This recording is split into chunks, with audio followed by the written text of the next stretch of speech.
Dear friends, welcome to the Crimson Academy's course on the Kitab-i-Iqan.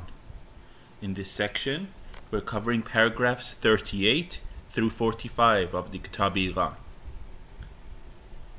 In this section, Baha'u'llah provides further interpretation of the meaning of the terms the sun, moon, and stars.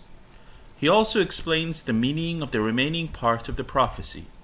The sun shall be darkened, and the moon shall not give her light, and the stars shall fall from heaven.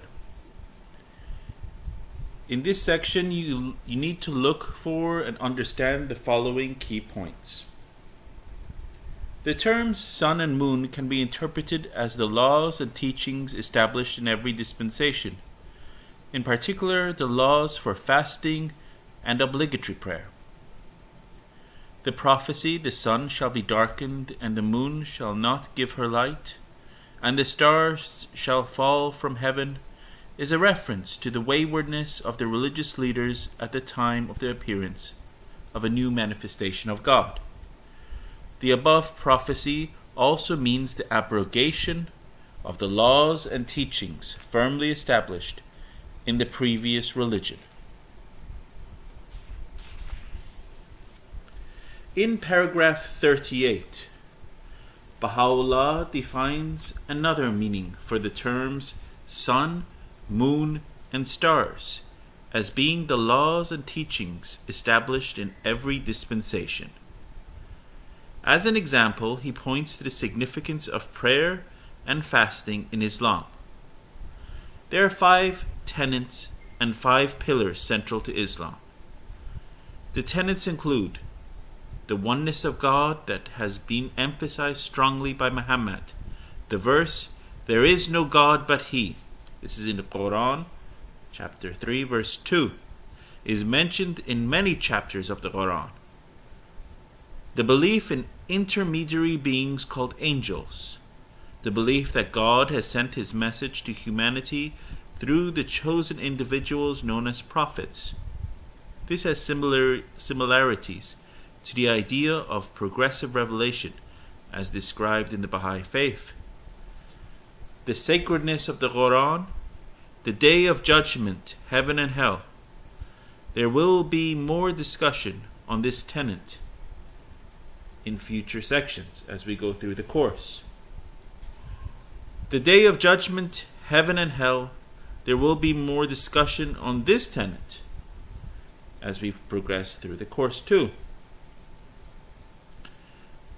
The 5 pillars are the duties that every Muslim should undertake. The first pillar is Shahada, primarily a confession of faith in God and His Prophet Muhammad. There is no other God but God, and Muhammad is the Prophet of God. This verse is repeated a number of times every day by a practicing Muslim. The second pillar is the obligatory prayer, or Salat. In Arabic, that is performed 5 times a day, near dawn, just after dawn, in the afternoon, just after sunset, and around nightfall. There is an ablution before the prayer in which the forehead, hands, and feet must be washed in a specific manner. Salat can be performed individually or collectively as a congregational prayer.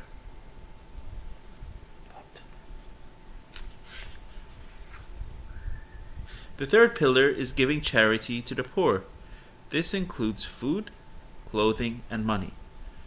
The fourth pillar is to fast during the month of Ramadan, which is the 9th month in the Islamic calendar. During the fast, an individual is prohibited from drinking, eating, and sexual relationships between dawn and dusk. The 5th pillar is called Hajj, making a pilgrimage to Mecca at least once in a lifetime.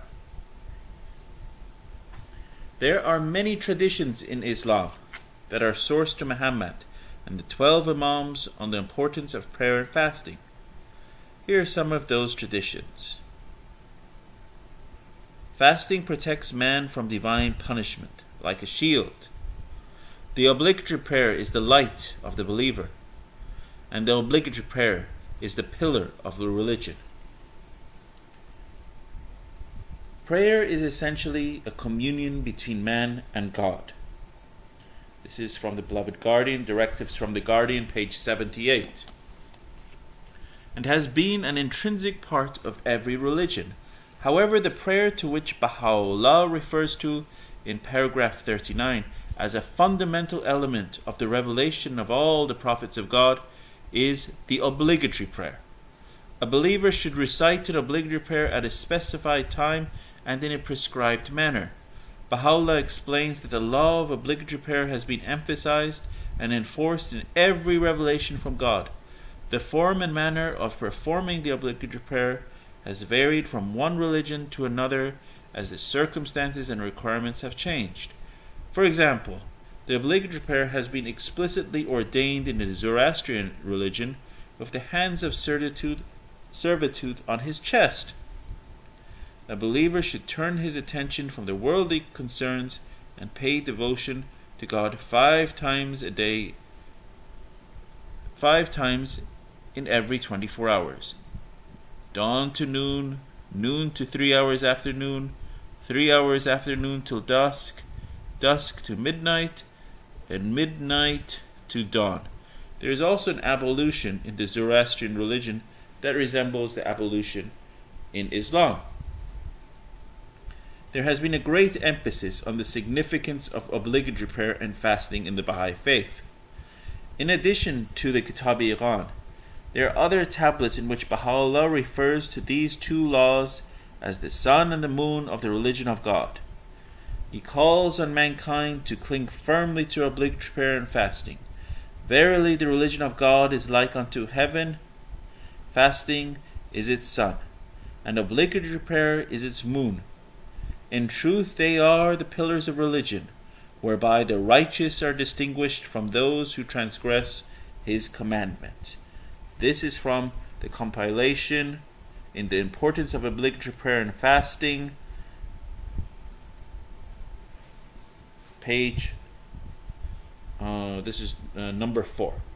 Baha'u'llah wrote that. Very good.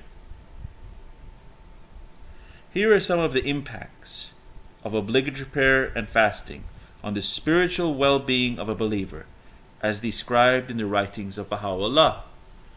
Obligatory prayer settleth ablaze the hearts and captivates the souls and minds of men. When obligatory prayer is said with a detached heart, the believer will find himself wholly severed from the world. Obligatory prayer is a ladder of ascent for the believer. Fasting is to protect one's eye from beholding whatsoever is forbidden. Fasting is inwardly bounty and tranquility. Fasting is the supreme remedy and the most great healing for the disease of self and passion. In every word and movement of the obligatory prayer, there are allusions, mysteries, and the wisdom that man is unable to comprehend, and letters and scrolls cannot contain.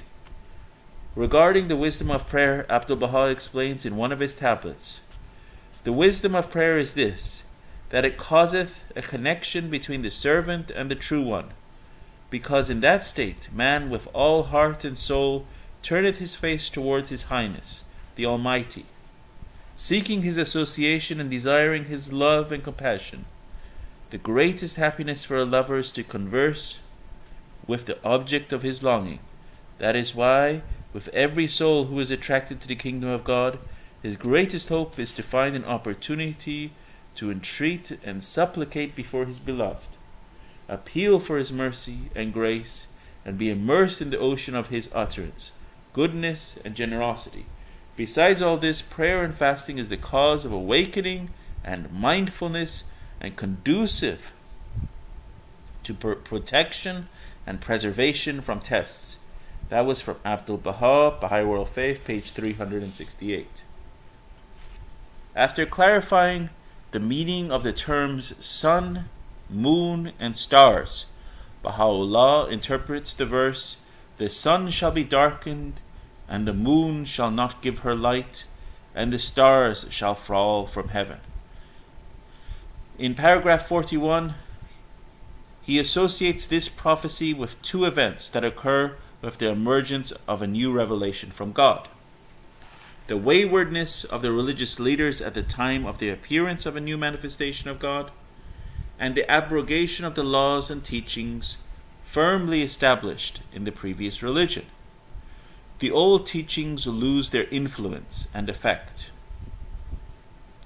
Baha'u'llah then explains that the followers of the Gospel neither understood such meanings, nor did they realize that such signs came and passed with the coming of Muhammad and its revelation. Abdul-Baha explains, the conditions that have been recorded in the Gospel for the second coming of Christ are indeed the same as had been specified for his first coming.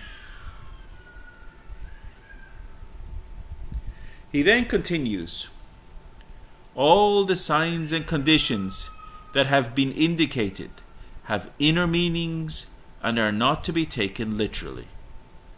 For otherwise it is said, among other things, that the stars will fall upon the earth, yet the stars are endless and innumerable, and modern mathematicians have established and proven that the mass of the sun is approximately 1.5 million times greater than that of the earth, and that each one of the fixed stars is 1,000 times larger than the sun. If these stars were to fall upon the surface of the earth, how could there be room for them? It would be as though 1,000 million mountains, as mighty as the Himalayas, were to fall upon a grain of mustard seed. Such a thing is, by reason and by science, and indeed as a matter of simple common sense, utterly impossible. That is from Abdul-Baha. Some Answered Questions, pages 125 to 126.